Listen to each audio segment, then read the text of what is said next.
Top 10 Lesser-Known Unsolved Disappearances in England. Imagine the heartbreak of saying goodbye to a loved one and never seeing them again. For some families, this nightmare becomes a haunting reality. In England alone, thousands of people vanish without a trace every year. While many cases are quickly solved, some remain mysteries, shrouded in uncertainty and fear. Today, we're diving into 10 lesser-known unsolved disappearances that have left families and investigators searching for answers for years. From chilling circumstances to puzzling leads, these cases are both tragic and baffling. Let's explore the stories of those who vanished without a trace. Number 10. Ruth Wilson. Dorking is a tiny town located in Surrey, England, and it is surrounded by beautiful surrounding scenery. Ruth Wilson, who was 16 years old at the time, vanished under unexplained circumstances in November of 1995, which brought the town into the public eye. There are a lot of facts within this case that are both unusual and troubling. From all appearances, Ruth came from a joyful and close-knit family, and she was a member of worship services. Even though she was not considered to be very popular, she did well in school and had a small group of close friends. Ruth was last seen taking a taxi to Boxell on the day that she vanished, and then she vanished completely from the face of the earth. When the taxi driver put her off at the side of the road in the pouring rain, he made a comment to the police that she appeared to be waiting for someone. The fact that Ruth had just recently learned that her mother had committed suicide when she was only 4 years old was a source of great difficulty for her at the time of her disappearance.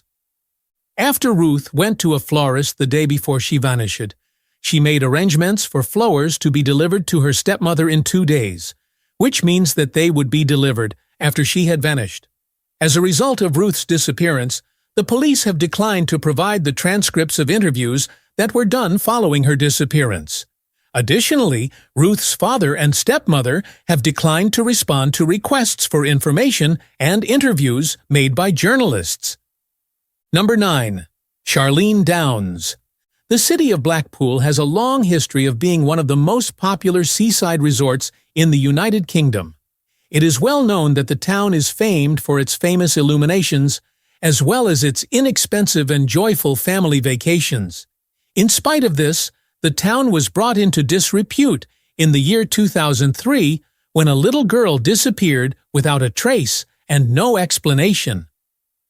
On November 1st, 2003, Charlene Downes was only 14 years old when she vanished without a trace.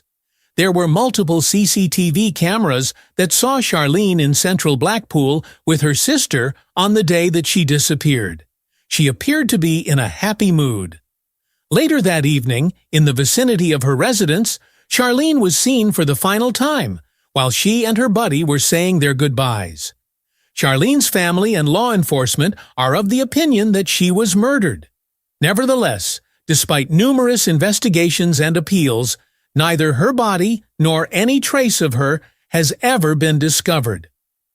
In 2007, 2 men were taken into custody and brought to trial. However, the jury was unable to make a definitive decision.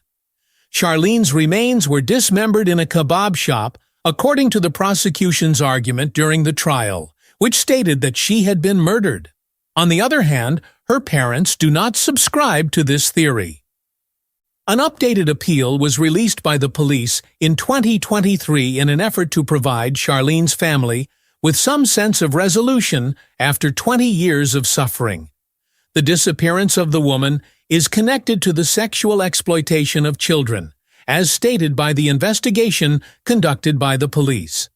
An additional reward of £100,000 is still being offered for any information that will either lead the authorities to Charlene's body or assist in convicting those who are responsible for her disappearance. Number 8. Ames Glover. At the time of his disappearance on February 5, 1990, Ames Glover had only been alive for 5 months. On that Monday evening in Southall, London, Ames was with his father, Paul Glover. Despite the fact that his mother and father had divorced, and were no longer together. During the time that Glover was withdrawing cash and purchasing food, he instructed the police that he had left his son in his locked car. The next time he came back, 15 minutes later, Ames was nowhere to be found. It was difficult for the police to verify Paul's account because the vehicle did not exhibit any evidence of having been broken into, and there were no witnesses who observed Ames being taken or even present in the vehicle at any point in time. Paul Glover was the primary suspect in the investigation. However, he was freed without charges following his detention and has consistently denied any involvement in the incident. Nevertheless, Shanika Ondachia, Ames's mother, is of the opinion that her ex-husband is the person responsible for the abduction. She has issued further pleas in the years 2012 and 2020 for any new information that may be related to the disappearance. Ames may have been smuggled out of the nation and into Ghana, according to the allegations made by the police. However, no sign of him has ever been discovered. Due to the fact that Ames was black and came from a dysfunctional home, the police officials at the time were accused of engaging in racial discrimination and giving other cases involving missing children higher priority than Ames' disappearance scenario. Number 7. April Fabb.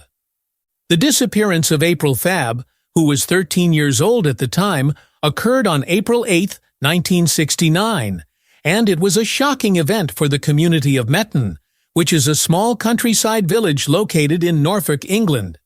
April, who was known to be introverted and had a deep affection for animals, was referred to as a good girl by the detectives.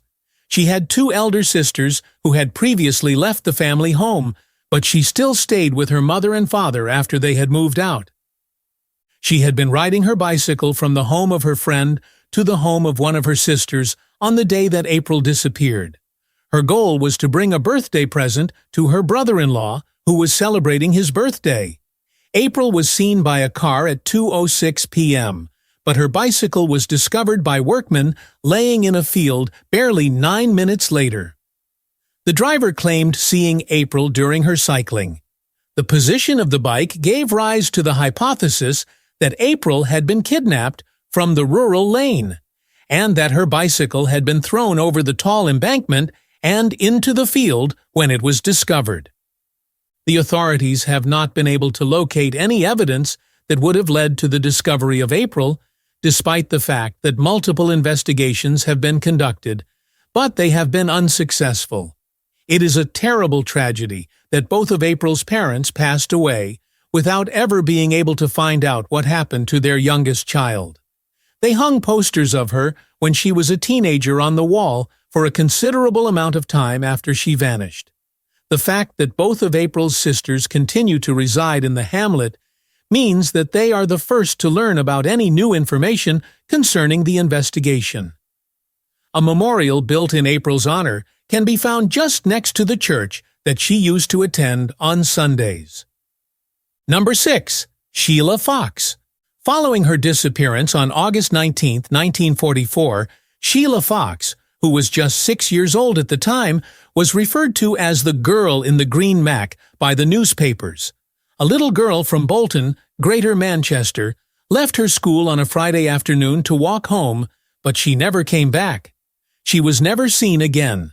Due to the fact that she was wearing a green Macintosh on the day that she vanished, she became known as Macintosh in the media. The 1940s were a time when society was considerably different from what it is today. It was a time when people in communities felt it was safe to leave their doors unlocked at night, and it was not unusual for a kid as young as Sheila to walk home from school by themselves. After the horrible murders committed by the Moores murderers, Ian Brady and Myra Hindley, were brought to light in the 1960s, attitudes regarding children's freedom began to shift.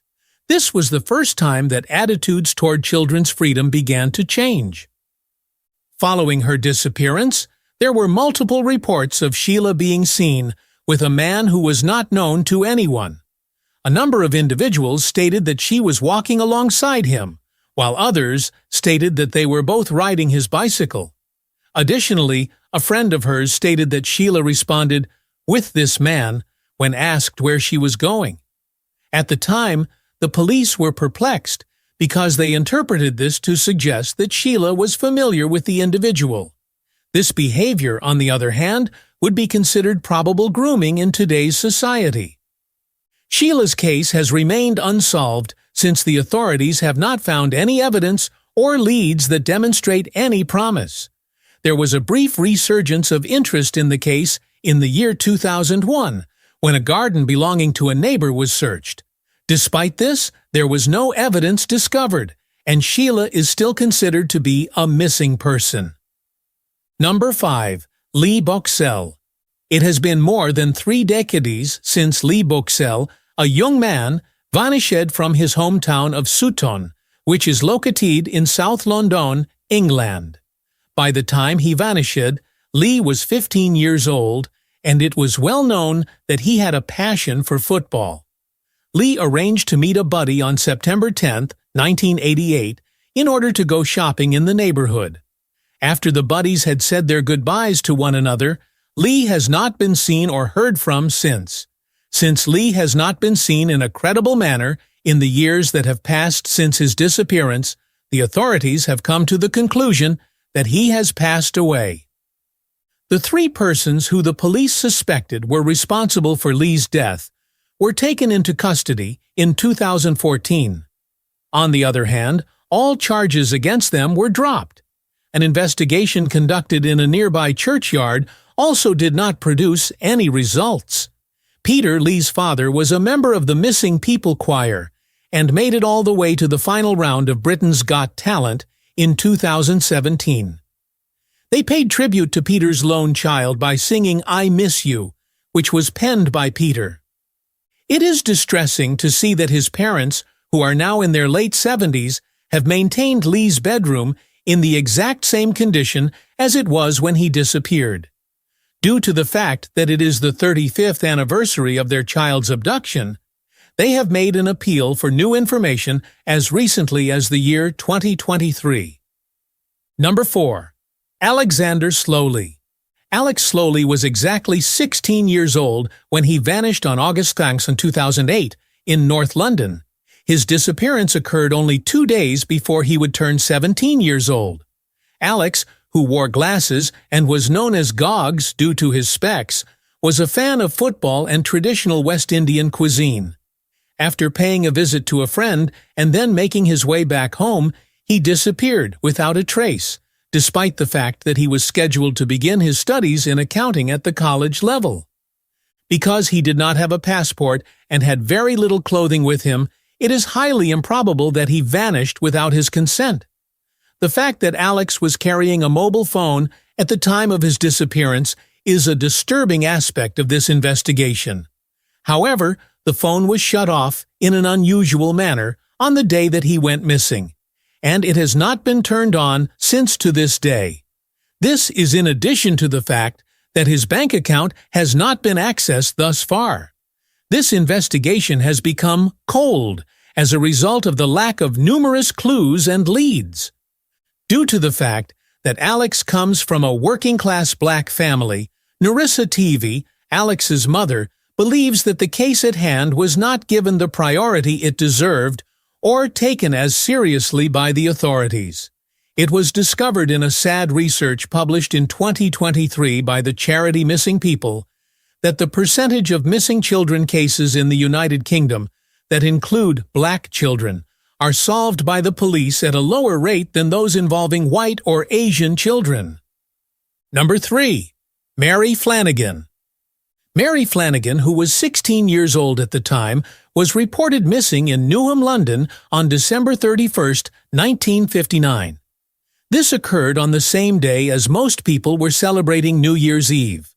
The disappearance holds the distinction of being one of the oldest cases of missing persons in Britain, when it is currently being investigated. Mary said goodbye to her family with a kiss, which was not something she did very often. After that, she went to her place of employment, where a Hogmanay celebration was scheduled to take place later that evening. Mary did not show up at her house the following day. After discovering that she had not been to her place of employment for more than 2 weeks, her parents filed a missing person report. This was despite the fact that she had left her house and returned every night as if she were going to work. When Mary went missing, she was in a relationship with a man named Tom, and her younger sisters claim that she had intended to end her relationship with him before she disappeared. Despite the fact that the police have never been able to locate Tom, many people feel that her disappearance may have been related to him. Brenda, Mary's younger sister, who was just 8 years old when she vanished, never gave up looking for her older sibling and made several appeals to the authorities and the general public throughout the course of the year in an effort to maintain attention on the current investigation. Unfortunately, Brenda passed away in October of 2023, and she never found out what happened to her sister. Number 2. Carmel Fenech. The last time anyone saw Carmel Fenech was on May 21, 1998, in South London. She was 16 years old at the time. It was on June 27, 1998, that her mother, Deirdre Fenech, made the call to the police to report that Carmel had gone missing. Because Carmel had previously run away from her home on multiple occasions, she had become involved with a bad crowd and had developed a habit of using crack cocaine. This is the reason why there was a gap in the reporting following her abduction. Carmel and her family relocated from South London to Crawley, which is located in West Sussex, which was around 1 year prior to her disappearance. The relocation was mostly an effort to divert Carmel's attention away from negative influences and dangerous substances. All of the inquiries that were conducted revealed that the young lady continued to spend a significant amount of time in South London, despite the fact that she did not have a large number of friends or acquaintances in her new area. The last time anyone saw Carmel was on May 21, 1998, when she was in the company of an unknown guy and appeared before the Camberwell Magistrates Court in London to face charges of theft. Surprisingly, the detectives who are investigating the case have indicated that there is no description of the individual. Yet, they have stated that she clearly knew him. Carmel has not been seen or heard from since this final known sighting, and the fact that no trace of her has ever been discovered has led the authorities to suspect that she was murdered. Crime Stoppers, an independent charity, is now offering a reward of up to £10,000 for information that leads to an arrest or conviction. Number 1. Kevin Hicks. Kevin Hicks, who was 16 years old at the time, vanished without a trace after walking to a nearby store. For the upcoming cookery test at school, he was going to go out and purchase some eggs. Kevin, a young man, left his house on the evening of March 2, 1986, with only £1 in his pocket. It was a Sunday. It was expected that the trip would take 15 minutes to get there and back. Strangely, Kevin was seen strolling in the direction of his residence around an hour and a half after he had left the house. This occurred at approximately 10 o'clock at night. However, since then, there has been no evidence of him discovered. Kevin's parents passed away without any knowledge of what had happened to their son, which is a tragic and heartbreaking event. Alex, Kevin's only sister, is convinced that her brother is still alive and continues to make a request for any new information that may come to light. It is her belief that he may be residing in another country because she has a suspicion that he left flowers at their mother's grave in 1994 without leaving a letter. The authorities, on the other hand, are of the opinion that Kevin may have been the subject of grooming and was ultimately murdered. These stories are not just mysteries. They are lives interrupted, families shattered, and questions left unanswered. Each disappearance we've discussed today serves as a painful reminder of the uncertainty and sorrow that so many families endure. As time passes, hope may wane, but it never fully disappears. If you have any information on these cases, no matter how small, you could be the key to bringing someone home. Together, we can keep their memories alive and continue the search for answers. Thank you for watching, And remember to subscribe for more stories that shine a light on the mysteries left unsolved.